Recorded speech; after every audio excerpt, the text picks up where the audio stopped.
ये अब साफ हो गया है कि अमेरिका इजराइल डील से पलट रहे हैं। अमेरिका इजराइल ने खुले में ईरान को धोखा दे दिया है। जो अमेरिका ने कह दिया कि लेबनान डील में नहीं है, इजराइल ने कहा लेबनान डील में नहीं है, लेकिन लीजिए गवर्नमेंट ऑफ पाकिस्तान ने पूरी दुनिया के मीडिया पर आकर कह दिया है कि डील में लेबनान शामिल है। इसी पर बात हुई थी और बहुत क्लियर बात हुई थी कि लेबनान पर भी इजराइल हमले बंद करेगा, लेबनान में भी शांति लाएगा, पूरे इलाके में जंग बंद होगी। अब सोचिए पाकिस्तान मीडिएटर है। यह बात आप मानिए मत, मैं भी नहीं मान रहा, लेकिन ट्रंप तो यही कह रहा है कि मीडिएटर पाकिस्तान है, तो फिर जिम्मेदारी दोस्तों मीडिएटर की होती है जो डील करवाता है। तो अब तो मीडिएटर ने भी कह दिया कि भाई ये बात झूठ है कि लेबनान डील में नहीं था। डील में लेबनान था। तो दुनिया एक बार फिर से देख रही है कि अमेरिका और इजराइल ने ईरान को फिर से धोखा दिया है। ईरान इसीलिए नहीं मान रहा था, बहुत मुश्किल थी। मैंने आपसे वादा किया था कि इस जंग की तमाम बारीकियां आपको बताऊंगा। खबर यह आई है कि आखिर वक्त तक ईरान डील पर राजी नहीं था, मान ही नहीं रहा था ईरान। तो आखिर में जेडी वेंस इस कन्वर्सेशन में कूदा, यानी अमेरिका का वाइस प्रेसिडेंट। इसके बाद तब भी बात इतनी नहीं बनी थी कि सरप्राइजिंगली अचानक बीच में कूदा चीन, और चाइना के कूदते ही ईरान नरम पड़ गया, क्योंकि चाइना को ईरान अपना बेहतरीन दोस्त मानता है। चाइना ने फिर भी मेहनत करी, ईरान यूं ही नहीं मान गया। चाइना ने काफी लंबे समय तक, काफी देर तक ईरान को मनाया, समझाया, जिसके बाद ईरान राजी हुआ। चाइना ने खूब मनाया ईरान को, तब जाकर ईरान राजी हुआ डील के लिए। और उस डील में भाई लेबनान था, लेकिन अमेरिका इजराइल पलट गए हैं। बीती रात यूएन के अंदर भी मीटिंग हुई, जिसके अंदर खुल्लम खुल्ला बिना किसी खौफ पाकिस्तान ने ऐलान किया और बताया कि इस डील के अंदर जो ईरान और अमेरिका के बीच हुई है सीज फायर की, इसमें लेबनान भी शामिल है और लेबनान पर भी बात हुई थी। हजरात अब लीजिए, पाकिस्तान ने तो अपनी ईमानदारी दिखा दी, खुल्ला खुल्ला आधिकारिक बयान भी जारी कर दिया और यूएन में भी कह दिया कि डील में लेबनान भी था। रिपोर्ट आपको एक और दे दूं, वैसे तो पूरी रात मैंने अपडेट किया है, पिछली रिपोर्ट मेरी चेक कर लीजिएगा। भाई कोई भी ऑयल टैंकर, ईरान भी कच्ची गोटी नहीं खेल रहा है। अभी तक जब से सीज फायर हुआ है, एक भी टैंकर स्ट्रेट ऑफ हॉर्मुज से निकला नहीं है और निकलना भी नहीं चाहिए। जब भाई पहली ही शर्त नहीं मानी, पहली दूसरी तीसरी शर्त ही अमेरिका इजराइल ने तोड़ फोड़ दी, खराब कर दी, तो आगे कौन सा अमेरिका और इजराइल किसी रूल को मानेंगे और एग्रीमेंट को मानेंगे? धोखा तब भी वो देंगे। अमेरिका इजराइल धोखा देते हैं, ऐसा कोई सगा नहीं जिसे अमेरिका इजराइल ने ठगा नहीं। तो ये तो फिर भी ईरान सगा नहीं है अमेरिका का, कोई रिश्तेदार थोड़ी है, क्यों मानेगा? इस पर यकीन करना बहुत खतरनाक साबित हो सकता है। अमेरिका का हर इंसान विरोध कर रहा है और मान रहा है कि अमेरिका हार गया है। जो तेल की कंपनियां हैं बड़ी बड़ी और उनके मालिक डोनाल्ड ट्रंप का विरोध कर रहे हैं, अमेरिका का विरोध कर रहे हैं कि यह कौन सी डील है भाई। जब स्ट्रेट ऑफ हॉर्मुज से निकलने के लिए पैसा देना पड़ेगा, टैक्स देना पड़ेगा, तो तेल के दाम भी महंगे होंगे। और यह स्टेटमेंट है, तेल के जो मालिक हैं अरब, वो कह रहे हैं कि अगर हम टैक्स दे देकर अपने टैंकर निकालेंगे तो ईरान तो मालामाल हो जाएगा। उधर ईरान ने एक और खौफ पैदा कर दिया है, एक नया रूट जारी कर दिया है स्ट्रेट ऑफ हॉर्मुज के लिए। अपने आइलैंड के बीच से निकलने को टैंकरों को कहा है और कहा है कि अगर जो पहले वाला रास्ता है, जो फिलहाल नॉर्मली यूज होता था, अगर आप उस रास्ते से जाओगे तो खतरा है, माइंस बिछे हैं, नुकसान हो सकता है। तो अगर आप सेफ पैसेज चाहते हो तो हमारे आइलैंड्स के बीच में से आप निकलो। ब्रिटिश सबसे बड़ा अखबार इंडिपेंडेंट क्या लिख रहा है, पढ़ लीजिएगा और शेयर कर दीजिएगा। ब्रिटेन के अखबार ने लिखा है कि ये जो सीज फायर है ट्रंप का, ये क्योर नहीं है, सॉल्यूशन नहीं है। जितना पागलपन पूरी दुनिया में डोनाल्ड ट्रंप ने मचाया है, उसका ये सॉल्यूशन नहीं हो सकता। उधर भाई झुकती है दुनिया, झुकाने वाला चाहिए। ईरान ने बात नहीं की थी अपनी तरफ से अमेरिका से, लेकिन तमाम चीजों के बावजूद जब सऊदी ने खुद देखा कि हमारे वालिद मोहतरम जनाबे हजरते डोनाल्ड ट्रंप पैंट उतार के भाग गए हैं, पीछे हट गए हैं, तो फिर सऊदी अरब की क्या औकात। अपडेट यह है कि सऊदी अरब के विदेश मंत्री ने खुद फोन किया ईरान के विदेश मंत्री को और इलाके की स्थिति पर बात की। ओहो, अच्छी बात है। अगर अरब लाइन पर आ जाए तो इससे अच्छा क्या होगा। मेरे दोस्तों, अमेरिका पूरी तरह से पलट चुका है, ये मैं ऐलान कर रहा हूं। जेडी वेंस, जिस पर ईरान भरोसा कर रहा था, ईरान कह रहा था हम इससे बात करेंगे, ये भी सुअर तो सुअर होता है भाई। सुअर की नस्ल अगर होगी तो आपको क्या लगता है कि जो बाद की जो नस्ल आएगी वो इंसान होगी? नहीं, सुअर का बच्चा सुअर होता है। जेडी वेंस ने, अमेरिका के उपराष्ट्रपति ने ईरान को खुले में धोखा देते हुए पूरी बात को पलट दिया और कह दिया कि ईरान के पार्लियामेंट स्पीकर ने जो डील शेयर की है अपने सोशल मीडिया पर, वो डील नहीं है। और आपको याद होगा उन्हीं के डॉक्यूमेंट्स को अमेरिका ने भी रीशेयर किया था, डोनाल्ड ट्रंप ने भी। तो अब ये हरामी ये भी कह रहे हैं एक तरह से कि जो डोनाल्ड ट्रंप ने रीशेयर किया था ईरान के एग्रीमेंट के डॉक्यूमेंट को कॉपी करके ट्रुथ पर, वो भी झूठा था, फिर यानी ट्रंप भी झूठा था। तो ये पूरा जाल दिख रहा है दोस्तों, क्योंकि इस जेडी वेंस ने यह भी कहा कि ईरान के लोगों को शायद इंग्लिश नहीं आती, उन्होंने डील को नहीं समझा, लेबनान इस डील में नहीं था। इतना मोटा बंबू आ रखा है नेतन्याहू का, इतना मोटा। आप देख रहे हैं अमेरिका कितना गुलाम है इजराइल का, कितना गुलाम है। जेडी वेंस ने आगे यह भी कहा, अमेरिका के उपराष्ट्रपति ने, कि अगर लेबनान की वजह से ईरान डील खराब करता है तो यह उनकी गलती होगी।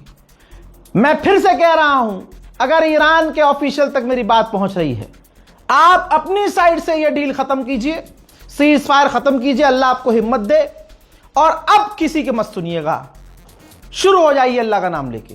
अरे भाई, एक भी बात पर टिक नहीं रहा है अमेरिका। 24 घंटे से पहले हर चीज से पलट रहा है अमेरिका। अच्छा, इस पूरी जंग में यूएई को लेटा लेटा कर पेला है ईरान ने, तो तकलीफ तो होगी, बेचारे को तकलीफ हुई है, बोलने दीजिए। तो यूएई के विदेश मंत्री ने भाई इलाके के कई सारे देशों के विदेश मंत्रियों से, गवर्नमेंट ऑफिशियल से फोन पर बात की और कहा है कि अब वक्त आ गया है ईरान के आतंकवाद को खत्म करने का, ईरान की जो मिसाइल पावर है उसको खत्म करने का, ईरान पर पाबंदी लगाने का, ईरान से स्ट्रेट हॉर्मूज खुलवाने का। हजरात, इनको बोलने दीजिए, बहुत दर्द हुआ है ना बेचारों को। अरे भाई, इनका जब्बा उठा उठा के मारा है ईरान ने, ले बेटा, समझे। अबे जब अमेरिका नहीं टिका ईरान के आगे और कोई बीच में कूदा नहीं, जर्मनी, फ्रांस, ब्रिटेन, कोई बीच में आया ही नहीं, सबने अपनी फौज भेजने से मना कर दिया, तो यूएई को लग रहा है कि 10 जगह बात कर लूंगा तो ईरान के खिलाफ ये सब खड़े हो जाएंगे। अजी कद्दू। भले ही सीज फायर हो गया है, लेकिन जेट फ्यूल के प्राइस अभी नॉर्मल होने में कई महीना लग सकता है, यानी हवाई जहाज का सफर अभी महंगा रहेगा। भीख मांग मांग के अमेरिका ने सीज फायर किया। अब अमेरिकी ऑफिशियल टीवी पर बैठकर जो अमेरिका के पार्लियामेंट स्पीकर्स हैं, बात कर रहे हैं कि हमारे लिए गोल्डन अवसर है, ईरान के कर्ग आइलैंड पर कब्जा कर लिया जाए तो ईरान पूरी तरह से कंगाल हो जाएगा और उसकी रिजीम गिर जाएगी। इसका मतलब यह है कि अभी भी अगर तुम ये कह रहे हो कि रिजीम गिर जाएगी, तो इसका मतलब डोनाल्ड ट्रंप जो कह रहा है रिजीम खत्म हो चुकी है। अब तुम्हारी बातें गुलाबी सुअर की बातों से मैच नहीं खाती। गुलाबी सुअर का कोई बयान अमेरिका के दूसरे ऑफिशियल से मैच नहीं खाता। अबे सालो, एक टेबल पे बैठ के डिस्कस कर लिया करो ना पहले बोलने से पहले। लेकिन ये तमाम चीजें ईरान को देखनी चाहिए कि बातें क्या हो रही हैं, इधर आपसे क्या कहा गया और इधर क्या किया जा रहा है। ट्रंप किलसा हुआ है नेटो से और फैसला आ रहा है, तैयारी की जा रही है कि नेटो के कई देशों में जो अमेरिका ने अपनी फौज तैनात की हुई है, वो नेटो से अपनी अमेरिका की फौज को निकालेगा। अब दोस्तों औकात पर आ गया है, क्योंकि खुन्नस ईरान पर तो निकली नहीं, न ईरान से जीत पाया ट्रंप। अब वो खुन्नस दूसरे देशों पर निकालेगा, और इंशाल्लाह मैं तो कह रहा हूं निकाले, क्योंकि ये सारे देश ईरान के खिलाफ थे। नेटो को कहा, नेटो ने हमारी कोई मदद नहीं की, हमें जब नेटो की जरूरत थी तो नेटो नजर नहीं आया, और आगे भी जब भी हमें जरूरत होगी नेटो हमें नहीं मिलेगा, वो हमारा साथ नहीं देगा। अमेरिका के राष्ट्रपति डोनाल्ड ट्रंप ने कहा कि ग्रीनलैंड है, जो एक बर्फ का टुकड़ा है जो इनके द्वारा चलाया जा रहा है, भुगतेगा वो भी। नेटो के चीफ से CNN ने लाइव पूछा, जहां पर नेटो का जो चीफ है नंगा हो गया। CNN ने पूछा कि जब डोनाल्ड ट्रंप ने ईरान की पूरी जनसंख्या को, सिविलाइजेशन को मिटाने की बात कही, तो आपको कोई परेशानी नहीं हुई? तो इस सुअर के दोस्त ने, इस हराम के पिल्ले ने तुरंत अपनी असलियत दिखाते हुए कहा कि मैं हर सवाल का जवाब नहीं देना चाहता। यह बात कह के इसने साबित कर दिया कि यह भी ईरान के खात्मे के साथ था। इसने कहा बस मैं इतना कहना चाहता हूं कि डोनाल्ड ट्रंप के मैं साथ हूं, सपोर्ट में हूं। लीजिए, सारा का सारा क्लियर हो गया। मेरे दोस्तों, ईरान के शहीद supreme leader Ayatollah Syed Ali खामनाई का 40वां भी है। तो ईरान के अंदर उनको याद भी किया गया, गम भी मनाया गया और सड़कों पर प्रदर्शन भी किया गया। कहा गया कि लेबनान हमारी डील में शामिल है, लेबनान को हम अकेला नहीं छोड़ेंगे और अमेरिका से हमें डील नहीं चाहिए।